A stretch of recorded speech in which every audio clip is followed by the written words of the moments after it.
Hi everyone, welcome to section 7.3.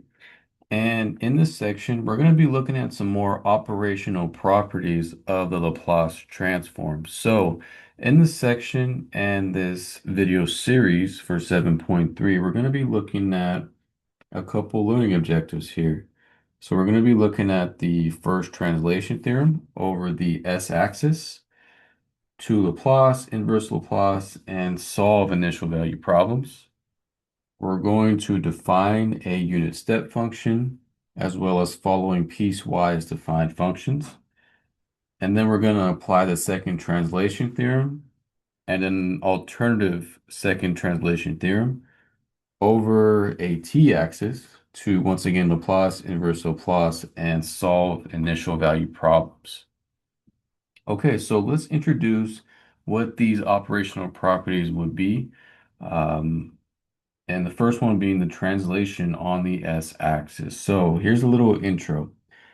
So far in chapter 7, we've been using the definition of the Laplace transform right here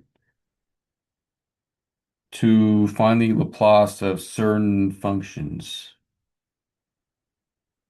Some are easier, some are harder, and even sometimes it's just not always convenient when we need to Laplace transform a function.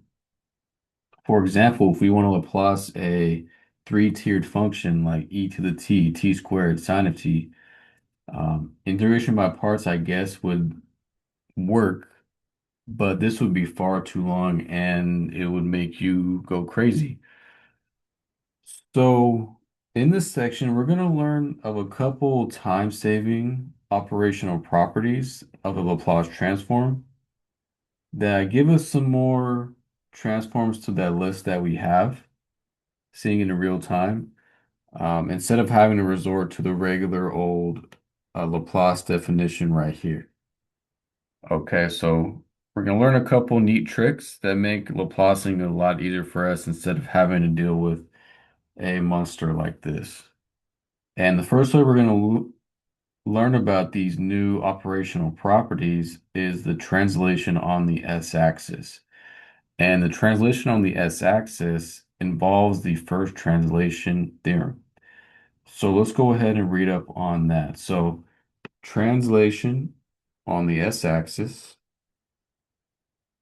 So if we know the Laplace transform of a function, it is possible to compute the Laplace transform of an exponential multiple of that function. So e to the at times that f of t that we know how to Laplace transform. All that is necessary is for us to translate, or in more common terms, shift the transform f of s to f of s minus a. And this is what's called the first translation theorem. First translation theorem, first shift theorem, you know,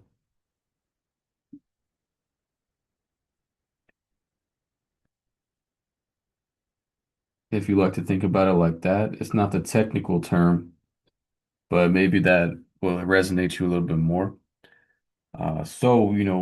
Looking at examples like this, if we want to Laplace e to the 5t t cubed, originally we would need to do integration by parts. Same thing with e to the negative t cosine of 4t.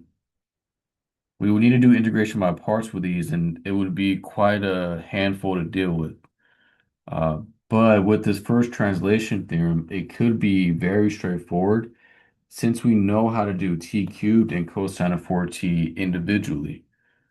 Okay, we just look at a table, or you might know at the top of your head, like there's a straightforward way to do this. And so this is where the first translation theorem comes in. If we know the Laplace already of a function, so the Laplace of f of t equals f of s, and a is any real number, then the Laplace of an exponential multiple of that is just f of s minus a, which is just the Laplace s shifting A units.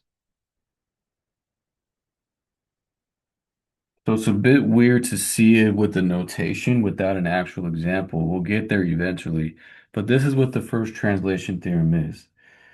So if we consider S a real variable, then the graph f of s minus a is the graph of the Laplace transform function f of s shifted on the s-axis. Notice here this is the s-axis by an amount absolute value a, or distance of a. Let me erase that. Okay, so as seen in the theorem, it is useful to use symbolism. So the Laplace of e to the at times f of t equals the Laplace of f of t. And then we're going to have this little symbolism. S is shifting a units. So s arrow s minus a. Okay, so this means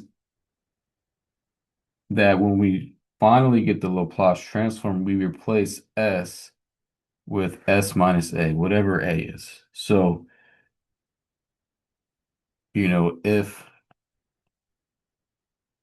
a is positive, we shift right.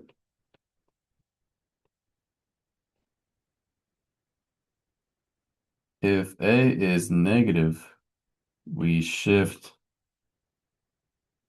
left. So notice on the graph here, this is our Laplace transform, like f of s. This is our s, okay? Here's f of s right here, this pink graph. And so with the translation, we are just moving over a units. And that's where we obtain the blue graph. We have shifted over a units. Okay, so that's the idea. The notation and symbols are a little strange at first until we try an example. We'll get there in a second, but I just want to set the stage for this video. And so we'll try an example out in the next one. But thank you for watching, and I'll see you there. Take care.